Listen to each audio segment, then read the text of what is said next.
¿Qué es la empatía? ¿Existe la responsabilidad afectiva? Si una relación duele, ¿es amor? ¿Tenemos que cuestionarnos nuestros privilegios? Tenía tantas dudas de este estilo que lo único que se me ocurrió fue llamar a Alex Corr. Alex es una psicoanalista bastante disruptiva. En su último libro llamado Y sin embargo el amor, Alex agarra un montón de esos eslóganes y frases hechas que están dando vuelta y los desarma, los cuestiona y nos invita a pensar de un modo distinto. De todas estas cosas, y muchas otras también, charlamos el otro día en mi canal de Twitch y bueno, acá están los mejores momentos.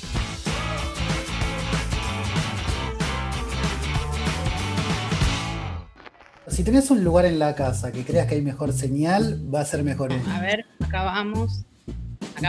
Bueno, no acabamos. Sigo. Estoy yendo a mi consultorio, mi consultorio funciona todo.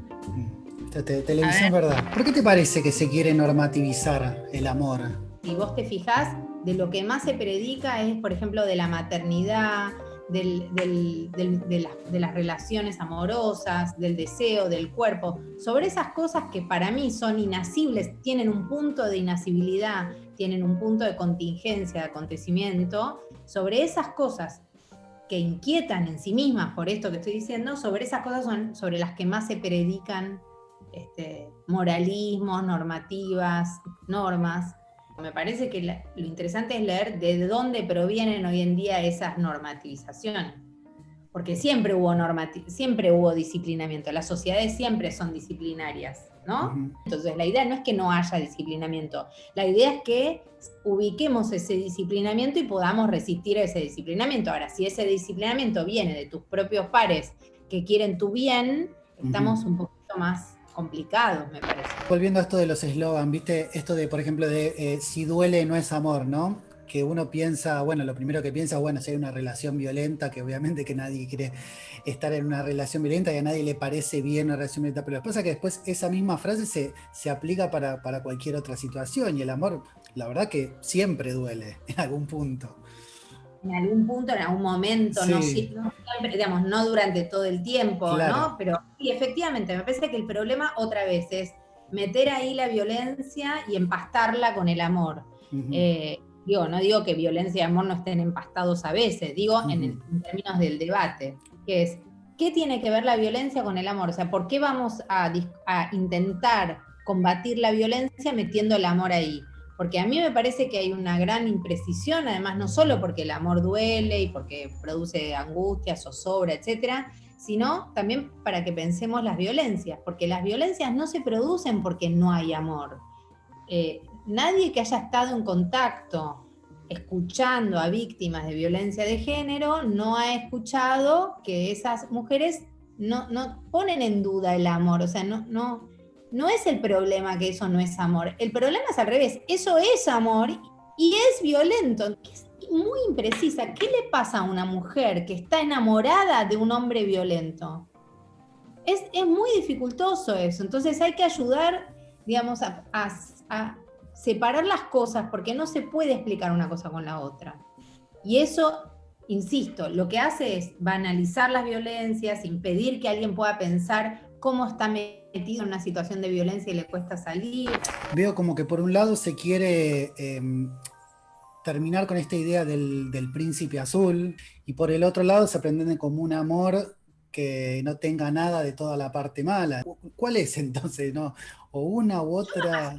Hace poco pensé exactamente eso. Hace muy poco me di cuenta que ese ideal es un príncipe azul. No importa cómo lo diseñes, pero está en el lugar del príncipe azul, porque está en el lugar del ideal. Entonces vos hacés caer un ideal, pero ponés otro en ese lugar. Otra frase que me pareció muy interesante, que vos decís en algún momento, es: si hay posesión, no hay deseo. ¿Puede ser? Digo, me llamó la atención porque generalmente cuando uno habla de posesión, de celos, están vinculados al deseo. Como, bueno, por ahí si vos no me celás o no sé qué, es como no te importo, no me querés. Y vos como que estás diciendo lo contrario. El deseo justamente no tiene que ver con la posesión de nada. Si no me acuerdo mal, una frase de Jean-Luc Nancy que me gusta muchísimo, que es: el deseo no es tener algo, sino que pase algo. En esa pequeñísima frase está cifrada toda la potencia del psicoanálisis, yo diría, porque todo eso que tiene que ver con el que pase algo, uno podría decir, bueno, que pase algo en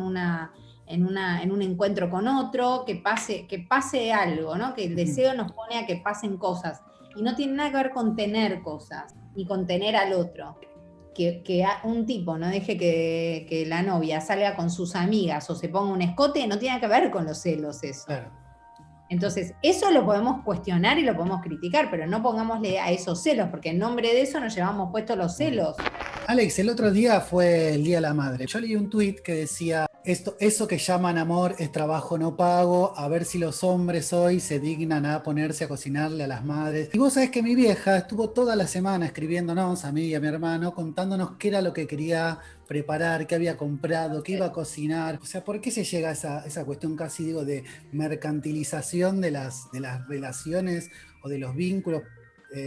Me hizo como mucho ruido, ¿no? Digo, era amor lo que pasó ese día. Mi mamá había cocinado. Bien. Y además, no es que vos llegaste a la casa de tu vieja y le dijiste, quiero la comida vieja. Mirá, se llega a eso porque también, en nombre de cuestionar ciertos modos, que está bien que sean cuestionados, rápidamente se pone ahí el deber ser y se arman nuevos deber ser. O sea, se cuestiona el deber ser anterior y ahora aparece un nuevo deber ser, ¿no? Son como nuevos manuales de procedimiento, digo yo, no sé, como se arman manuales de procedimiento, como la gente que trabaja en las empresas que tiene, o no sé, o en sistemas que tienen manuales de procedimiento. Bueno, es lo mismo, es ahora la mujer, bla, bla, bla, ahora ser madre es bla, bla, bla, bla. Entonces hubo, por ejemplo, en nombre de cuestionar la sacralización de la maternidad, o el hecho de subsumir la feminidad en la maternidad,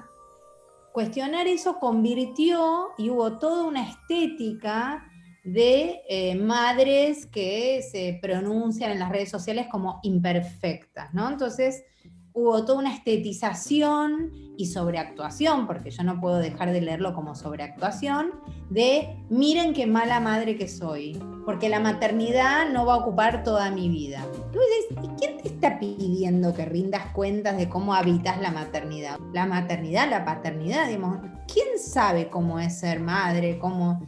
Cada micro decisión que uno toma en relación a un hijo es muy difícil.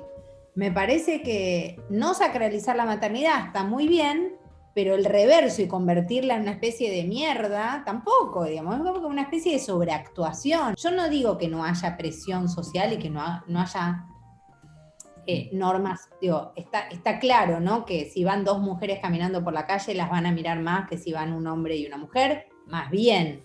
Que la heteronormatividad sigue funcionando, más bien. Que la mujer que decide no tener hijos es bastante hostigada aún hoy, yo entiendo. Todo eso yo lo entiendo y me parece que está bien que sigamos luchando para que eso, digamos, no sea así, para que no se estigmatice a una mujer que no quiere ser madre, que decide no ser madre, que decide no tener una relación estable, no sé, me parece que la lucha contra esas estigmatizaciones me parece, está de más lo que estoy diciendo, pero lo voy a decir, me parece que es para seguir ahí. Ahora, ¿por qué rápidamente se convierte eso en reivindicaciones de lo contrario, ¿no? Entonces, me parece que el problema es la épica o el embandera, ¿no? O sostener una bandera. ¿Querés casarte? Casate. ¿No te querés casar? No te cases. ¿Por qué sostener la bandera de yo no me caso, yo no soy monógamo, Me parece que el problema son las banderas y las épicas. La resistencia en general es más chiquita, es micro resistencias, ¿no? Es, no sé, dos mujeres que se dan un beso en un lugar público, para mí es suficiente. ¿No? La visibilización de eso en el espacio público me parece genial. Yo ya sé que has hablado bastante de este tema, pero es muy llamativo porque supuestamente tiene que ver con no ser egoísta, ¿no? Y ponerse en el lugar del otro. No se puede entender al otro sin necesariamente pensarlo a partir de uno. Lo vas detectando cómo esa empatía, que supuestamente es altruismo, se termina convirtiendo en una especie de egoísmo que termina efectivamente aplastando al otro que es distinto de mí. Yo le supongo que el otro necesita lo que yo necesito en su lugar. Entonces le intento dar al otro lo que yo creo que yo querría, pero resulta que el otro es otro y lo que yo le di no solo no le sirvió, sino que le hizo peor. A mí me sirve de consuelo leer un poema cuando alguien se... ¿no? La reacción de mi amiga fue inesperada. Vos siempre con tu onda judeo-masoquista. Después me explicó que había llorado mucho leyendo el poema y que eso la había empeorado. El espejo permanente, ¿no? Que en ese espejo lo que termina pasando es que no se registra al otro como otro. Otra cuestión que yo a veces también veo muy como en los extremos tiene que ver con la responsabilidad afectiva. No hay nada en el medio entre todo el tiempo estar pensando en el otro, en la responsabilidad afectiva, qué le va a molestar, en qué tengo que hacer para que no sufra, y lo otro que implica consumir sin que importe nada. Quizás sean las dos caras de lo mismo, porque me parece que el problema es cuando se arman esas dicotomías, digamos, ¿no? Que no son opuestas en realidad, claro. No, exacto. Digamos, no ser cínico no quiere decir que uno tiene que ser responsable de eso. Todas esas cuestiones, la responsabilidad afectiva, el amor propio, esas pretensiones de reducción de daños, terminan funcionando como al revés, más que como consideración del otro y registro del otro, como pretensiones de garantía de o no dañar al otro o que el otro no me dañe. Control de daños lo llamo yo. Pero son modos en que alguien encuentra para irse de ciertas relaciones. Entonces no puede haber protocolos para irse de las relaciones. ¿Cómo hace alguien que no puede irse más que de esa manera? ¿No? Es como si yo salgo con alguien, salgo con vos, salimos un día, salimos 2 días y te digo, mira, te aviso, si a partir de ahora no te gusto más, avísame. Y qué sé yo, o sea, ¿cómo sería que yo te diga eso en la segunda cita, en la tercera cita, no importa? Digo, es lindo salir con alguien 1, 2, 3 veces y que la cuarta vez desaparezca, es horrible. Pero más horrible por ahí es que te lo diga, ¿no? Después hay mucha gente que lo hace porque no se anima a decirle, no me gustás, no quiero seguir, pero me parece que ahí la clave es intentar no refractar el dolor que uno siente, en el sentido de duele, eso duele, y a la vez tratar de entender que uno no es la causa de eso, o sea, que el otro se haya ido como se fue, de la peor manera, en estos ejemplos que estamos poniendo, te bloqueó, te dejó una deuda, no te llamó más, que el otro se haya ido de la peor manera habla del otro, no de uno. Uno no fue la causa de eso, o sea, yo nunca podría pensar que yo causé que el otro me dejara de hablar. El otro me dejó de hablar porque se le armó un matete en la cabeza y me dejó de hablar. Yo también noto muchas posiciones conservadoras, disfrazadas de liberación y goce, digamos, ¿no? Porque que haya gente conservadora a mí no me molesta. Que haya gente que, no sé, que quiere llegar virgen al matrimonio, es un tema, digo, yo si algo aprendí, además dedicándome a lo que yo me dedico, es que yo no juzgo ni me meto con los modos de elección de placeres sexuales, ¿no? Mira, la sexualidad del ser humano es perversa siempre, digamos, ¿no? Porque no tiende a la reproducción, porque, en fin, ¿no? A diferencia de los animales. Que la sexualidad sea perversa no quiere decir que uno es un perverso, ¿no? La sexualidad está desviada de esa meta que es la reproducción. A partir de ahí somos todos, ninguno de nosotros es normal, para decirlo en términos. Entonces, ¿qué pasa que se están cuestionando también modos de acercamiento al otro? Es como si yo escuchara en el consultorio a alguien que me dice, a mí me da placer meterme el dedo en la nariz, comerme los mocos, y no sé, con eso obtengo un orgasmo, y yo le digo, qué horror, así no se obtienen los orgasmos. Bueno, digamos, me parece que justamente el modo en que cada cual encuentra su modalidad de goce es absolutamente singular y no es opinable. Después podemos ver si esa modalidad de goce lo hace sufrir. Si lo hace sufrir, entonces trabajamos con el sufrimiento, pero no cuestionando que hay modalidades de goce mejores que otras. Ya que estamos en tema victimización, ¿te parece que da rédito? ¿Algún tipo de rédito? Porque por algo también es como una especie de modus operandi que hay en redes, ¿no? Digamos, siempre hay víctimas. El problema es cuando alguien queda coagulado en ese lugar y solamente puede hablar desde ese lugar, y que además automáticamente la víctima pasa a ser una autoridad en el tema. 2 personas me lo mandaron, una cosa espectacular de Sarah Silverman, que es una comediante que a mí me gusta muchísimo. Lo pueden buscar en su Twitter, que habló de la cultura de la cancelación. Lo que ella dice es que eso termina produciendo casi como una pornografía de la buena persona, ¿no? Que es todo el tiempo yo soy buena y el otro es malo, y en un momento lo que dice es, si vos expulsás a esa persona que cometió hace 7 años, hizo algo, que no, si vos la expulsás del sistema, esa persona va a ser alojada seguramente en un lugar que no va a ser el progresismo, va a ser un lugar de odio. Y en un lugar de odio va a encontrar amor. Y va a encontrar amor de la peor manera, quiero decir, porque lo que ella dice es, el progresismo implica que uno progresa y no, las cosas cambian. ¿Por qué el progresismo se posiciona en ese lugar radical de expulsión y de cancelar a alguien? Porque efectivamente a mí me parece que la cultura de la cancelación es de lo más reaccionario que hay. Que se haga en nombre del progresismo, me parece, es al revés. Yo el otro día hablaba con un amigo y decía, el problema no es en qué se ha convertido el progresismo. Eso no es progresismo. Eso es fascismo disfrazado de otra cosa. Claro, fascismo realizado disfrazado de buenas intenciones. El problema es que siempre tiene que ver con imponérselo al otro, ¿viste? Porque si vos querés cancelar algo, por mí está buenísimo. Ahora, el problema es que siempre la cancelación tiene que ver con cómo vos vas a escuchar esto, cómo vos vas a ser amigo de tal, cómo vos vas a... por eso es fascismo.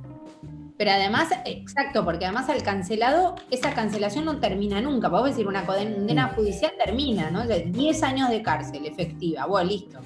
Terminó la cárcel, el tipo vuelve la vida. Sí. Cuando Louis C.K. volvió ahora con ese gran show que hizo, ¿cómo se llama el retorno? No me acuerdo cómo se llama. Pero sí, lo vi, hermoso.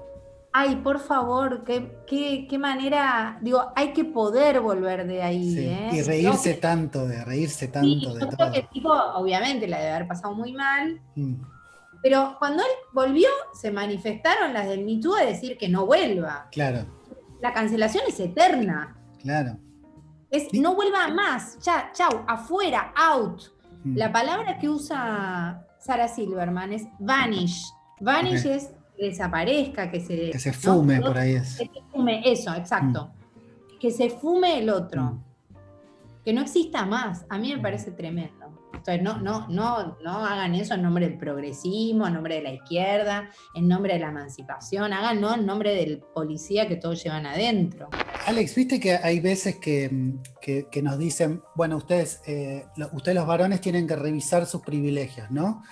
Y viste que hay veces que es como que eso lo dice, digo, una mujer de clase media alta y se lo está diciendo por ahí a un obrero de la construcción, ¿no? Totalmente. Para mí tiene todo que ver la clase. Y quitar la clase del análisis es un poco sesudo, digamos, ¿no? Sí, que una mujer de Villa Crespo en su PH en Twitter le ponga, al que vive en el conurbano profundo y que no.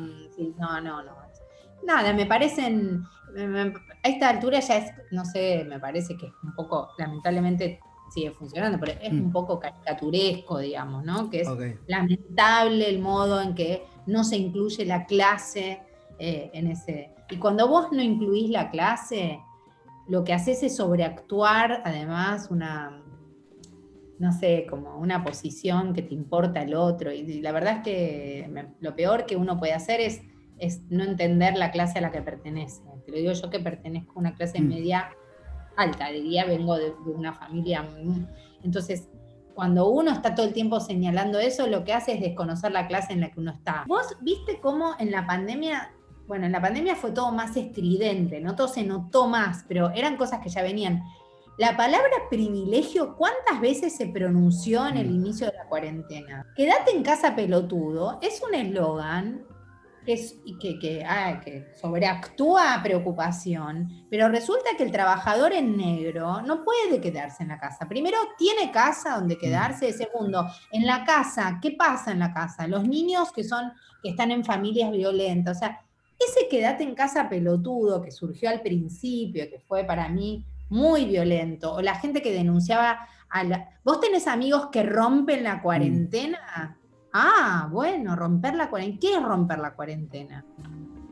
¿Cómo vive esa gente? ¿Es posible eso? ¿Existe la desconstrucción? No. La deconstrucción es un método imposible, dice Derrida, y además la deconstrucción no es, porque se usa como una especie de reeducación, ¿no? Casi, o de rehabilitación. Andá al taller de deconstrucción para rehabilitarte. Está esa serie Fleabag, que seguramente, que no sé si te gustó, si la viste, a mí me pareció muy simpática. Uno de los primeros capítulos ella va a un retiro de yoga con la hermana y al lado están los hombres deconstruyéndose. Los talleres de masculinidad. Me parece que cuando eso va a parar a la comedia, está señalando algo. Digo, tenemos que prestar más atención a las parodias y a las caricaturas, porque que eso vaya a parar al material de la comedia, para mí es un dato. Porque la comedia lo que pretende justamente es hacer caer esos lugares de desopilante. Para mí es como una especie de probation, ¿viste? Es como la condena social, como nadie puede dictar, decir, che, mira, pero yo fui a un taller de nuevas masculinidades un mes. Luego te encontrás con alguien en Tinder, puedes poner en tu bio certificado de masculinidad, de construcción al día. En el currículum, como la verificación del automotor. ¿Usás lenguaje inclusivo? ¿Cómo te llevas con eso? No lo uso, pero porque me suena forzado a mí usarlo, pero no me molesta que lo usen. Lo que sí me molesta es cuando se imparte como norma, porque ahí entonces esta cuestión, digamos, cuando se torna obligatorio, y ahí entonces está funcionando igual que la RAE. Cuando vos institucionalizás algo que debería ser una marca de resistencia, si lo institucionalizás, entonces lo convertís en norma. Estas pedagogías del amor y la sexualidad están a cargo de un ecléctico elenco de sexólogos, periodistas, escritores, profesores de yoga, influencers. ¿Cuánto de negocio hay en esos gurúes? Dice Samo. Y hay negocio, porque vos decís taller de cine feminista. Ponele feminista a todo, ¿no? Ponele en feminista y te armás un taller. ¿Por qué feminista? ¿Cómo es taller de cerámica feminista? ¿Pero qué tiene que ver?